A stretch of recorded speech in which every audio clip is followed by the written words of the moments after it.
샬롬 류선생의 구속사 천국열차 유도순 목사님의 신구약 성경 파노라마를 낭독하는 시간입니다. 지금은 에스겔 파노라마 5장입니다. 가증한 일로 성소를 더럽힌 죄에 대한 징벌. 요절은 11절. 그러므로 나 주 여호와가 말하노라. 내가 나의 삶을 두고 맹세하노니 너가 모든 미운 물건과 모든 가증한 일로 내 성소를 더럽혔은즉 나도 너를 아껴보지 아니하며 긍휼을 베풀지 아니하고 미약하게 하리니. 5장의 중심점은 가증한 일로 성소를 더럽힌 죄에 대한 징벌에 있습니다. 본장을 주목해야 하는 이유는 예루살렘이 심판당할 죄가 무엇인가를 처음으로 직시하고 있기 때문입니다. 그것은 모든 미운 물건과 모든 가증한 일로 성소를 더럽혀 11절 이방인보다 악을 더 행했다는 것입니다. 6절 그렇다면 하나님의 징벌은 사랑하심에 정비례하여 더 중한 심판을 받을 수밖에 없는 것입니다. 도표를 보시면 성소를 더럽힌 일을 중심으로 1. 너의 머리털과 수염을 깎아서 3등분하여 불사르고 칼로 치고 바람에 흩으라 하십니다. 이는 4장에서부터 시작된 행위 계시의 계속입니다. 예루살렘이 어떤 곳인가? 2. 그를 이방인 가운데 두어 열방으로 둘러있게 하였거늘. 5절 즉 예루살렘을 열방의 중심이 되게 하셨다고 말씀하십니다. 왜냐하면 이것이 메시아 왕국의 모형이기 때문입니다. 그런데 3. 이방인보다 더 악을 행했기 때문에 4. 둘러있는 이방인들에게 도리어 능욕을 당하게 될 것이라 하십니다. 그런 중에서도 5. 터럭 조금을 가져 옷자락에 싸라 하시는데 이는 남은 자가 있게 될 것을 나타냅니다. 이를 세 단원으로 나누어 상고하겠습니다. 첫째 단원 1절에서 4절 머리털과 수염을 깎는 상징. 둘째 단원 5절에서 9절 이방인보다 더욱 악한 선민. 셋째 단원 10절에서 17절 기근, 온역, 흩으심의 징벌. 첫째 단원 1절에서 4절 머리털과 수염을 깎는 상징. 인자야 너는 날카로운 칼을 취하여 삭도를 삼아 너의 머리털과 수염을 깎아서 저울에 달아 나누었다가. 1절 1. 첫째 단원의 중심점은 머리털과 수염을 깎는 상징에 있습니다. 하나님은 에스겔의 머리털과 수염을 깎아서 저울에 달아 3등분하라 명하십니다. 이 행위 계시에서도 에스겔은 백성들을 대신하고 있습니다. 본래 제사장들은 머리털을 깎아 대머리 같게 하지 말며 그 수염 양편을 깎지 말라 하셨습니다. 레위기 21장 5절 머리털과 수염을 미는 일은 문둥병자에게 하는 규례입니다. 레위기 14장 9절 2.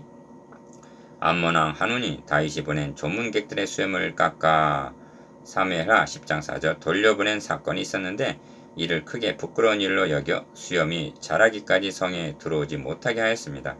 하나님께서 제사장인 에스겔의 머리털과 수염을 밀라 하심은 제사장 나라인 이스라엘을 이방의 수치와 조롱거리가 되게 하실 것에 대한 상징이었던 것입니다. 저울에 달라 하심은 이 예언의 진실성과 정확성을 나타냅니다. 이와 결부하여 기억해야 할 점은 우리 죄를 인하여 나를 때리는 자들에게 내 등을 맡기며 나의 수염을 뽑는 자들에게 나의 뺨을 맡기며 수욕과 침뱉음을 피하려고 내 얼굴을 가리우지 아니하였느니라 한 이사야 50장 6절 그리스도의 순한 예언입니다. 3. 그 성읍을 에워싸는 날이 차거든 너는 터럭 3분지 1은 성읍 안에서 불사르고 3분지 1은 가지고 성읍 사방에서 칼로 치고 또 3분지 1은 바람에 흩으라. 내가 그 뒤를 따라 칼을 빼리라 하십니다. 2절 이에 대한 해설이 셋째 단원에 있습니다. 3분의 1은 성읍 안에서 죽고 3분의 1은 성읍 사방에서 적의 칼에 죽고 즉 도망가다가 죽게 되고 3분의 1은 바람에 흩으라 즉 사로잡혀가게 될 것을 나타냅니다. 4. 그런데 너는 터럭 중에서 조금을 가져 너의 옷자락에 싸라 하십니다. 3절 기억 옷자락에 싸라 하심은 남은 자가 있을 것을 나타냅니다. 다음 장에서도 이방 중에 남아있는 자가 있게 할지라 하십니다. 6장 8절 니은 그런데 조금이라 하십니다. 그리고 또 그 가운데서 얼마를 가져 불에 던져 사르라 하심은 4절 남은 자 중에서도 또 추루시겠다는 뜻이 됩니다.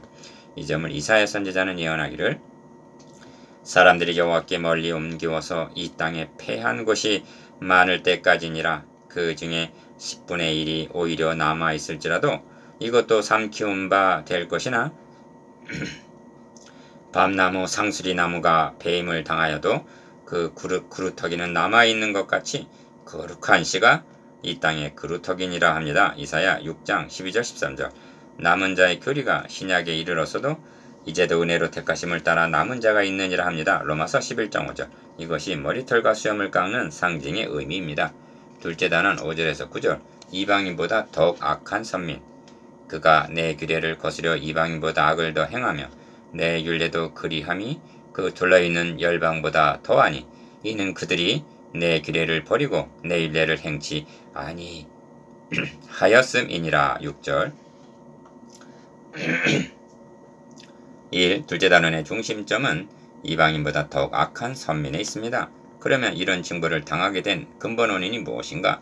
다시 강조합니다만 이 점을 주목해야만 합니다. 왜냐하면 현대교회 병폐도 여기에 있기 때문입니다. 둘째 단어는 기어 주 여호와께서 가라사대하고 5절 상반절 시작이 되는데 행위계시로 보여주신 하나님은 이제 말씀을 통해서 7절, 8절, 11절 대언케 하십니다. 니은 내가 그를 이방인 가운데 두어 열방으로 둘러있게 하였거늘 하십니다. 5절 즉 열방이 부끄러워하고 흠모할 중심으로 삼으셨다는 말씀입니다. 이 점에 대하여 모세는 진술하기를 너는 여호와 너희 하나님의 성민이라 너희 하나님 여호와께서 지상 만민 중에서 너를 자기 기업의 백성으로 택하셨나니 여호와께서 너희를 기뻐하시고 너희를 택하심은 너희가 다른 민족보다 수요가 많은 연고가 아니라 너희는 모든 민족 중에 가장 적으니라. 여호와께서 다만 너희를 사랑하심을 인하여 또는 너희 열조에게 하신 맹세를 지키려 하심을 인하여 라고 말씀합니다. 신명기 7장 6절에서 8절. 3. 열방으로 둘러있게 했다는 말씀은 신약교회에도 적용이 되는 말씀입니다. 주님은 말씀하시기를 너희는 세상의 빛이라. 산 위에 있는 동리가 숨기지 못할 것이요 사람이 등불을 켜서 말 아래 두지 아니하고 등경 위에 두나니 이러므로 집안 모든 사람에게 비치느니라 하십니다. 마태복음 5장 14절 15절. 이 점에서 산 위에 있는 동리, 등경 위에 두나니 한 말씀을 유념해야만 합니다. 그리스도인들이란 모든 불신자들이 주목하고 우러러보게 되는 등불과 같다는 말씀입니다. 그러니까 태양을 중심으로 태양계가 회전을 하듯 세계의 중심이 교회라는 뜻입니다. 4. 그런데 그가 내 규례를 거스려서 이방인보다 악을 더 행하며 내 율례도 그리함이 그 둘러있는 열방보다 더하니 이는 그들이 내 규례를 버리고 내 율례를 행치 아니하였음이니라 하십니다. 6절. 기어 규례와 율례라는 말을 3번이나 6절, 6절, 7절 반복적으로 강조하고 있는데 이를 엄격히 구별하기는 어렵습니다. 규례가 대인관계에서 지켜야 할 윤리라면 율례는 하나님과의 관계에서 지켜야 할 제사 제도라 할 수가 있습니다. 신구약을 막론하고 성경은 두 관계성을 말씀합니다. 그것은 하나님 사랑과 이웃 사랑입니다.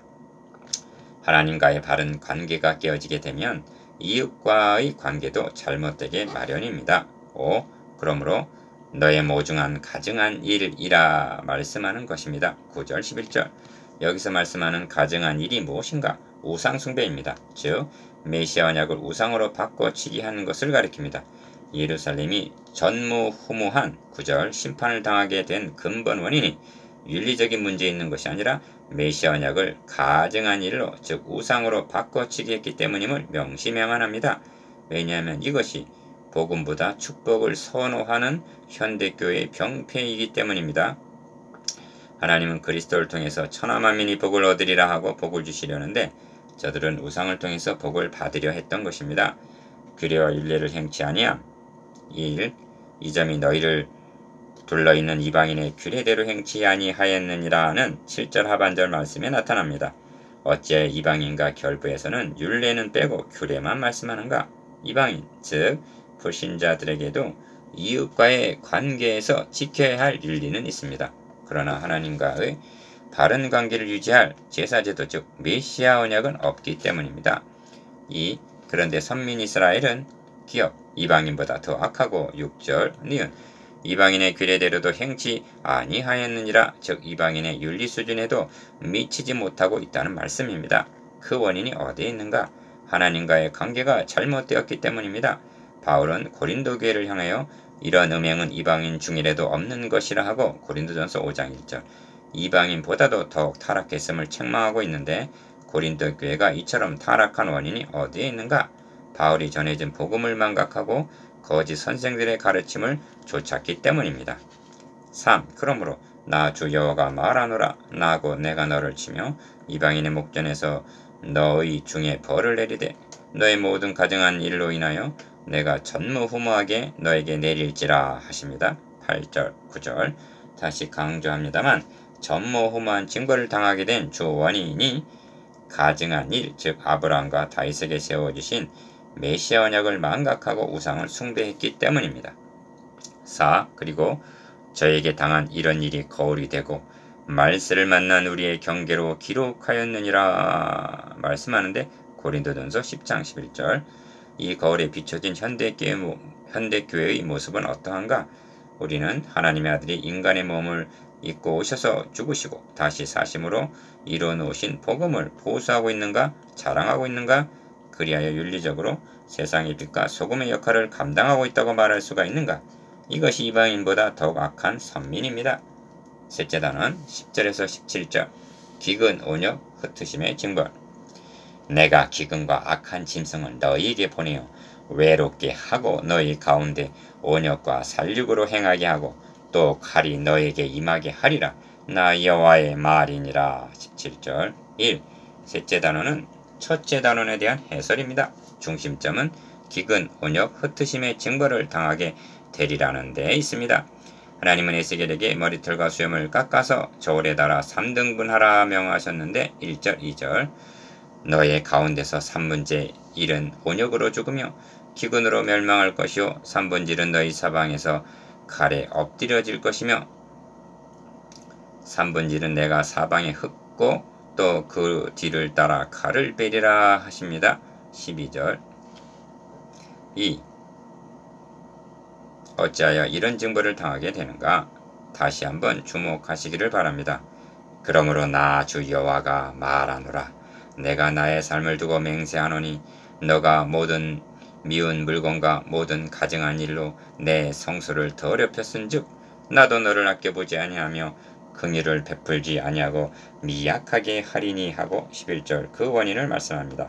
므낫세는 여호와의 전에 우상의 단들을 쌓고 또 여호와의 전 두 마당에 하늘의 일월 성신을 위하여 단들을 쌓고 또 그 아들을 불 가운데로 지나게 하는 열왕기하 21장 4절에서 6절 그러한 만행을 저질렀던 것입니다. 이것이 미운 물건과 모든 가증한 일로 내 성소를 더럽혔다는 뜻입니다. 성소, 제사장, 제물 등은 모두가 그리스도께서 이루실 구속사에게 대한 일면을 예표하고 있습니다. 이를 더럽게 이겼다면 심판 후에 달리는 소망이 없는 것입니다. 3. 이런 말씀을 대할 때 우리는 우상을 숭배하지 않노라 하고 무관한 것으로 여깁니다. 왜냐하면 예배당 내 우상도 없고 우상 앞에 절하지도 않았기 때문입니다. 그러나 구약시대 우상은 형상으로 나타나지만 신약시대 우상은 마음이 있음을 명심해야만 합니다. 바울은 골로새 성도들에게 탐심은 우상 숭배니라. 이것들을 인하여 하나님의 진노가 임하느니라 하고 말씀합니다. 골로새서 3장 5절 6절 마음을 감찰하시는 하나님은 장로들을 향해서 자기 우상을 마음에 들인 자들이라 하십니다. 14장 3절 4. 그리한즉 너희 중에서 아비가 아들을 먹고 아들이 그 아비를 먹으리라. 내가 벌을 너에게 내리고 너희 중에 남은 자를 다 사방에 흩으리라 하십니다. 10절 이런 경고는 이미 모세를 통하여 하신 바요. 신명기 28장 53절 64절 예레미야 선지자를 통해서 경고하신 바입니다. 예레미야 19장 9절 메시아를 배척함은 치명적인 범죄요 자기 자식의 고기를 먹으리라 하심은 인간이 상상할 수 있는 극한적인 징벌인 것입니다. 5. 이와 같이 내 노가 다한즉 그들에게 향한 분이 풀려서 내 마음이 시원하리라. 내 분이 그들에게 다한즉 나 여호와가 열심으로 말한 줄을 그들이 알리라 하십니다. 13절 그를 의아하게 생각할 수도 있습니다. 그것은 앞에서 말씀한 가증한 일에 대한 인식 부족 때문입니다. 하나님이 이루어 나가시는 것이 무엇인가? 하나님의 사랑이 우리에게 이렇게 나타난 바 되었으니 하나님이 자기의 독생자를 세상에 보내심은 저로 말미암아 우리를 살리려는 것입니다. 요한일서 4장 9절 그런데 복음을 우상으로 바꿔치기 하다니 그러므로 분이 풀려서 내 마음이 시원하리라 하심은 그만치 우리를 사랑하신다는 다른 표현인 것입니다. 6. 나 여호와가 열심으로 말한 줄을 그들이 알리라 하심을 13절 하반절 유념하시기를 바랍니다. 하나님을 아는 데는 두 가지 방도를 통해서 뿐입니다. 하나는 임마누엘 하신 그리스도 곧 복음을 통해서입니다. 그런데 복음을 배척하는 자들에게는 어떻게 알리시는가? 그 방도가 심판입니다. 7. 묵상해 보겠습니다. 기억, 머리털과 수염을 깎는 상징에 함유된 의미에 대해서. 니은, 이방인보다 더욱 악하다는 규례와 율례를 범함에 대해서. 디귿, 이런 징벌을 당하게 되는 주 원인에 대해서.